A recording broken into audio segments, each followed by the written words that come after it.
₹2 में खरीदा, 500 में बेचा। यही तो पेनी स्टॉक का जादू है। लेकिन ये सबके बस की बात भी नहीं है। तो चलिए आज की वीडियो में जान लेते हैं पेनी स्टॉक्स क्या होते हैं। तो नमस्कार दोस्तों, मैं जय घोड़ेला स्वागत करता हूं आपका हमारे स्टॉक मार्केट इन्वेस्टिंग के लेक्चर नंबर 43 में। इस वीडियो में अपन बात करने वाले हैं पेनी स्टॉक्स क्या होते हैं, अक्सर लोग पेनी स्टॉक्स में इन्वेस्ट क्यों करते हैं, अगर आपको इन्वेस्ट करना है तो आपको कौन सी स्ट्रेटेजी फॉलो करनी चाहिए, क्या पेनी स्टॉक से पैसे कमाया जा सकता है, इसमें रिस्क कितना होता है, और लास्ट के अंदर मैं आपको कुछ गोल्डन रूल्स भी बताने वाला हूं। तो चलिए इस वीडियो की शुरुआत करते हैं।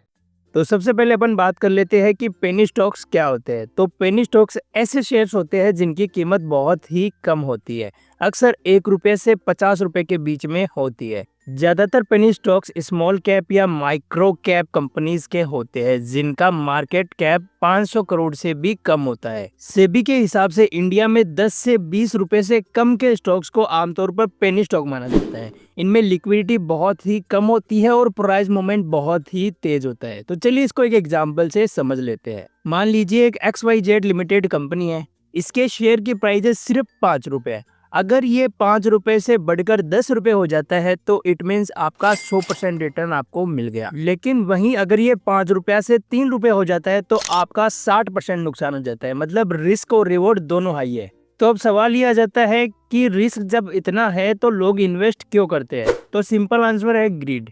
सबको लगता है कि ₹1 का शेयर ₹100 का हो जाए तो अगर आपने 10,000 भी लगाए तो आपके 10 लाख बन सकते हैं। लोग सोचते हैं रिस्क तो है पर रिवॉर्ड भी बड़ा है, लेकिन ये सोच ही लोगों को गलत डिसीजन लेने पर मजबूर करती है। इसके अलावा कुछ लोग इसलिए भी इन्वेस्ट करते हैं क्योंकि ये शेयर्स सस्ते होते हैं, कम पैसे में ज्यादा शेयर्स भी मिलते हैं, एक ही दिन में भारी मूवमेंट भी इनके अंदर आ सकता है, और कुछ लोगों को जल्दी अमीर बनने की उम्मीद रहती है तो उस उम्मीद को लेकर वो इन पेनी स्टॉक्स के अंदर इन्वेस्ट करते हैं। लेकिन ज्यादातर लोग ये भूल जाते हैं कि ये सपने अक्सर बुरे सपने भी बन जाते हैं। तो अब चलिए देख लेते हैं कि पेनी स्टॉक्स में क्या क्या रिस्क होता है। तो सबसे पहला रिस्क है वॉलेटिलिटी, प्राइस कभी भी क्रैश हो सकता है। इसका दूसरा रिस्क है फ्रॉड पॉसिबिलिटी, प्रोमोटर्स कभी कभी फेक न्यूज़ भी फैलाते हैं। इसका तीसरा रिस्क है लो वॉलेटिलिटी, आप स्टॉक खरीद तो लेंगे लेकिन बेच नहीं पाएंगे। इसका चौथा रिस्क है पुअर फंडामेंटल्स, इन कंपनियों के पास रेवेन्यू, प्रॉफिट या फ्यूचर ग्रोथ का कोई स्ट्रॉन्ग बेस नहीं होता है। इसके अलावा कभी कभार मैनिपुलेशन भी हो जाता है, यानी पंप एंड डंप का भी इनके अंदर खतरा रहता है। मतलब जरा सी गलती और पूरा पैसा साफ। अब चलिए बात कर लेते हैं कि इन्वेस्ट कैसे करें। अगर आपको पेनी स्टॉक्स में इन्वेस्ट करना ही है तो ये 5 टिप्स आपको हमेशा याद रखनी है। सबसे पहली टिप है सिर्फ एक्स्ट्रा पैसे को ही इन्वेस्ट करो, यानी जो पैसे अगर चले भी जाए तो आपको उनसे कोई फर्क नहीं पड़ना चाहिए, ऐसे पैसे को ही इन्वेस्ट करो। इसकी दूसरी टिप है फंडामेंटल्स आपको चेक करना है, जैसे डेट, रेवेन्यू, ग्रोथ, इन सबको। इसके अलावा आपको पंप एंड डंप से हमेशा बचना है, साथ ही आपको वॉल्यूम भी देखना है और स्टॉप लॉस आपको जरूर लगाना है। और सबसे जरूरी बात, फोमो में आकर कभी भी इन्वेस्ट नहीं करना है आपको। अब सवाल ये आ जाता है कि क्या पेनी स्टॉक्स में पैसा कमाया जा सकता है। हाँ, आप पैसा कमा सकते हो बहुत ज्यादा, लेकिन उतना ही ज्यादा खोने का भी रिस्क होता है क्योंकि इन स्टॉक्स में वॉलेटिलिटी बहुत ही हाई होती है। एक स्मॉल न्यूज भी प्राइस को 30 से 50% ऊपर या नीचे कर सकती है।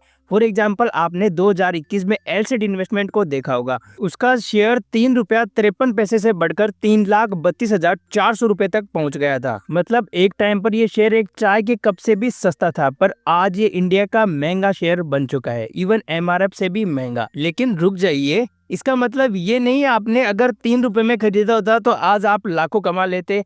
इस स्टॉक में लिक्विडिटी ऑलमोस्ट जीरो है, कोई भी बायर सेलर्स होता ही नहीं है, प्रमोटर्स के पास ही 99.9% होल्डिंग है, पब्लिक के पास सिर्फ कुछ ही शेयर्स है। इसके अलावा आप इसमें इन्वेस्ट तो कर लोगे लेकिन एग्जिट करना बहुत ही मुश्किल हो जाएगा। तो देखने में ये स्टोरी बिलियनर बनने जैसी है, लेकिन असली दुनिया में ये सिर्फ एक इल्यूजन है। इसके अलावा 90% तो ऐसे स्टॉक्स होते हैं जो कभी रिकवर ही नहीं कर पाते हैं। अब आपको मैं एक बोनस टिप भी देना चाहता हूं। अगर आपको पेनी स्टॉक्स में इन्वेस्ट करना है तो सेबी की लिस्ट में जो GSM और ASM लिस्ट वाले स्टॉक्स हैं उनको आपको हमेशा अवॉइड कर लेना है, क्योंकि ये वो स्टॉक्स होते हैं जिन पर सेबी ने वार्निंग दी होती है। इसके अलावा कोई भी पेनी स्टॉक्स खरीदने से पहले ये जरूर सोचे कि अगर ये स्टॉक कल से ही बंद हो गया तो क्या मैं इस लॉस को झेल सकता हूँ।